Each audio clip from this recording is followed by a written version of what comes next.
Because, you know, when you start going down that little rabbit hole, you can be like, oh, I'm just going to make a bogey here. I'm just going to make another bogey here. Who cares? You know what I mean? And he's starting to understand that a little bit of who I am as a person. But at the same time, we're still, you know, cause you're always working on that. And a lot of people don't believe in that, you know, as amateurs. But pro wise goes, you know, like, because every shot to me is $1,000. Every shot's $1,000. If I miss a shot, it's $1,000. I just lost $1,000. If I miss that putt, it's $1,000. Ain't no different. I'm playing with my homies back home, even though we're playing for $5 or $3. That's $1,000. That's how I feel in my heart. That's how I feel in my chest.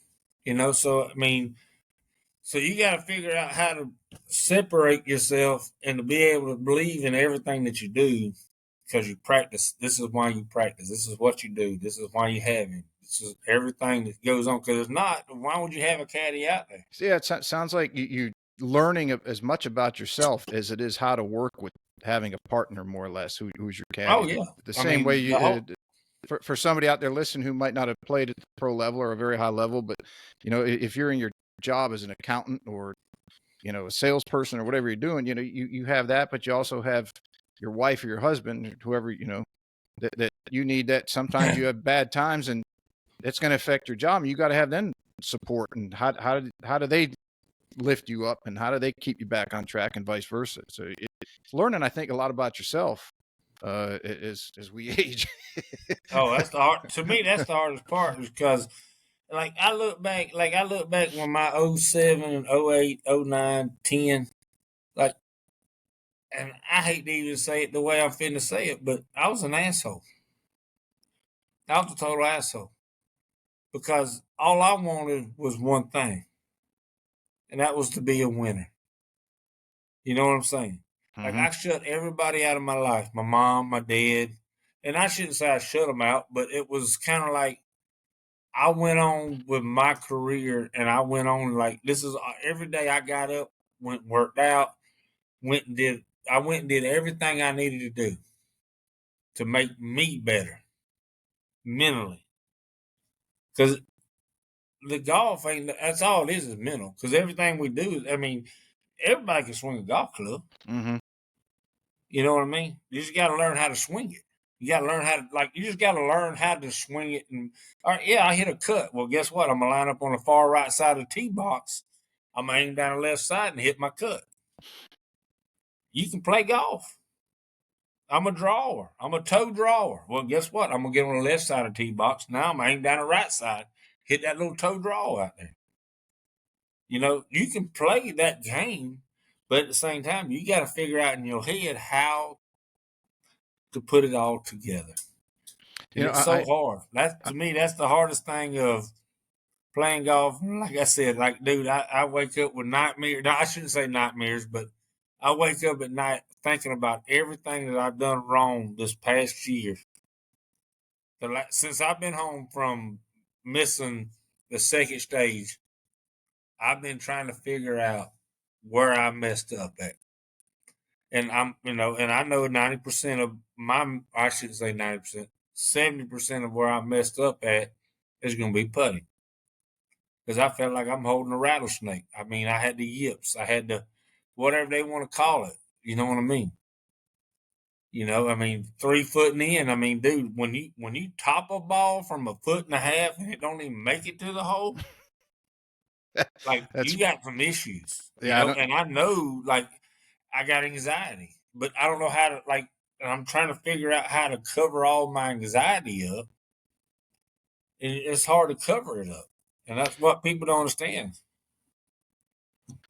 When the years that you were on the tour and you were so focused on winning, you know, that was your only beacon, and you said, you know, you were an asshole to a lot of people around you. Oh, yeah. What was it that you learned from that you have a beacon that you want to win now, but you're not the same type of person, or the same type of person to those around you? I'm way different person. So what was it? Something you reflected on, or do you just know that what you don't want to do, and you have a more clear idea of how you do want to be now, but have the same goal of wanting to win on the Champions Tour? I don't. If I go to that person, I'm gonna shut down a lot of things, and I don't want to shut down all the things I got because I got No, too much it's love. that's not a life. I mean, and you've got better Yeah, support now.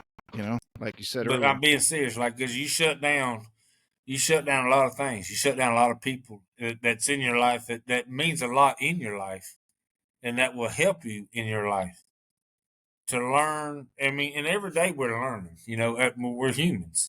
Mm-hmm.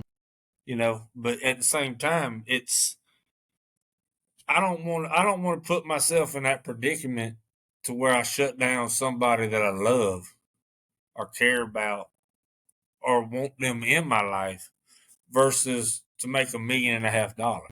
Exactly, and you know, I think we're at our best when we do things the way that we're meant to do them, and knowing you, and I, you know, we're not talking every week or every month. It's longer than that, but knowing you for, well, God, it's hard to believe it's over 20 years. It's been over 20 years, yeah. But you are a very happy person, and I don't see you thriving, at least not thriving for long. You might have won money and had the money, but that's just not who you are. You're always happy. You're always smiling. You're always bringing people together. And for you to be so focused and eliminate the things in your life that were meaningful to you, that to me, that's not the way that Boo Weekly that I know would do it. So I think you might be one reason that we see you having so much fun now. You might not have won yet, but I would say that most people who know you're betting that it's going to happen, and it's going to I, happen soon.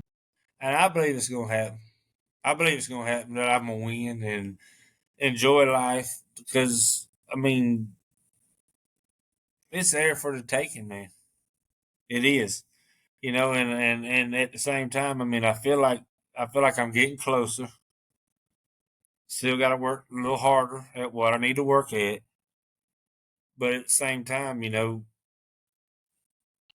got to have the people behind you, Mm-hmm. and at the same time, you got to believe in yourself. That's the hardest thing is believing in yourself. Like all amateurs, all everything that you do is like college kids. Like that's the hardest thing, man. It's What the is hardest thing to believe actually in what you're trying to, not that you're trying to prove. It's just what you're trying to prove to yourself, more or less. It is what you're trying to prove. It's what you're trying to prove to yourself.